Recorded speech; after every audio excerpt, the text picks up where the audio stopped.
أي إنسان فينا مجنون واللي عنده صرع الاثنين، صرع في مرض اسمه المالوخوليا وصرع الجنونية، الصرع الجنونية والمسعور والممسوس والمجنون، ديل كلهم ما بيدخل الشيطان في جسد أي إنسان منا آدمي إلا بإحدى 3 طرق أو 4 طرق بالضبط. الطريق الأول الخوف، الثاني الغضب، الثالث التثاؤب، الرابع ما عندك أشياء مرة، أي شيء بتدخله في بطنك، مريسة، بانجو، دع. سلام دوستان عزیز، امیدوارم روز خوبی داشته باشید. موضوع امروز در مورد جادوی تفرقه و تسلط جادو بر ذهن هستش. در بسیاری از اوقات می‌بینید در خانه‌ها دعواها و بحث‌های بین خواهران و برادران ایجاد میشه که انگار با هم دشمن هستند. یا پدر خانواده با همسرش دعوا میکنه یا بالعکس، بدون دلیل و شروع به شکستن وسایل خانه میکنن یا به خودشون ضربه میزنن و این دعواها انقدر بزرگ میشه که حتی دشمنان هم اینطور نیستن و تمام عشق و محبت بین خانواده از بین میره در این حالت. ولی بعد از 1 ساعت یا گذشت چند روز میبینی همه به خودشون میان و پشیمون از کار که کردن و از خودشون میپرسن چه چیزی باعث این بحث‌ها و دعواهای بدون دلیل شده است.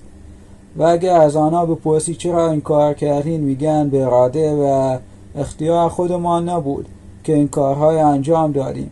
اگر این حالات همیشه تکرار بشه، بدانید که این خانواده جادو شدن توسط شخصی ملعون و حسود و بیمار که نمیخواد در این خانواده آرامشی وجود داشته باشه، یا به خاطر تجمع شیاطین در خانه و به خاطر دور شدن از خداوند و کم شدن انرژی مثبت در خانه که این دور شدن را غنیمت میشمارن که بتونن ضربه‌ای بزنن که بیشتر از خدا دور بشیم و مشکلات افزایش بدن.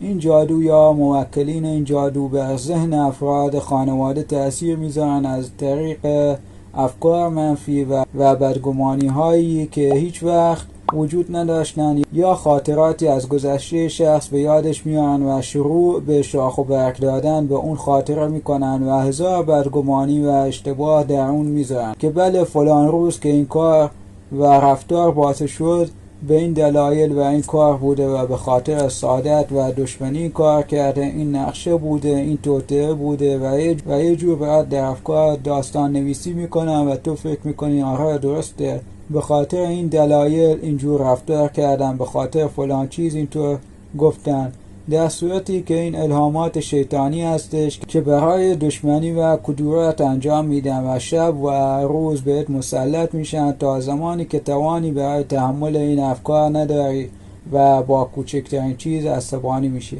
و میخوای خودت خالی کنی و دیگر اعضای خانواده هم که ندانسته گرفتار این توطئه بودن، اونها هم تحملشون از دست میدن و دعوا گسترش پیدا میکنن.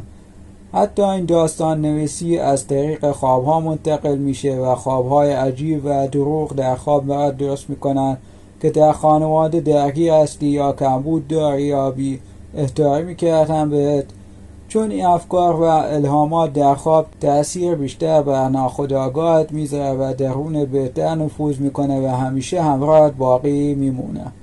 از طریق خوابها هم نفوذ میکنن به اون اشخاص. این حرفای همیشه به یاد داشته باشین و فراموش نکنین. این چیزهایی که میگم مال سالها تجربه و تحقیق هستش و عین واقعیت هستش و این کارهای شیاطین لازم نیست جادو شده باشین. این کارهای بازم خود شیاطین انجام میدن و فکر نکنین باید جادو باشه تا این اتفاقات بیفته. این کار یه جورای عمومی هستش و این تنش‌های در همه خانواده‌ها ایجاد میکنن. برای ابطال هم میتونین از روش‌هایی که در موضوعات قبلی گذاشتم استفاده کنین و هر چند روز پاکسازی کنین با اسفند یا بخورات خوشبو. شیاطین و جن‌های بد از بخور خوشبو بدشون میاد یا عطرهای خوشبو استفاده کنی. استفاده از گیاهان در خانه باعث تغییر در فضای خانه میشه. تلاوت سوره بقره هر 3 روز یا پخش صوتی این سوره و دعا خواندن، نماز خواندن، این کارها فضای برای شیاطین و موجودات بد مسموم میکنه. برای پاکسازی انرژی‌های سنگین چند روز با آب نمک و برگ درخت سدر حمام کنید و بعد خودتون با آب خالی بشویید برای پاکسازی جسم بسیار قدرتمند هستش. حتما امتحان کنین. اگر میبینین سنگینی خاصی دارین و لازم دارین پاکسازی بشین از انرژی های منفی، این کار بسیار مناسب و قدرتمند هستش.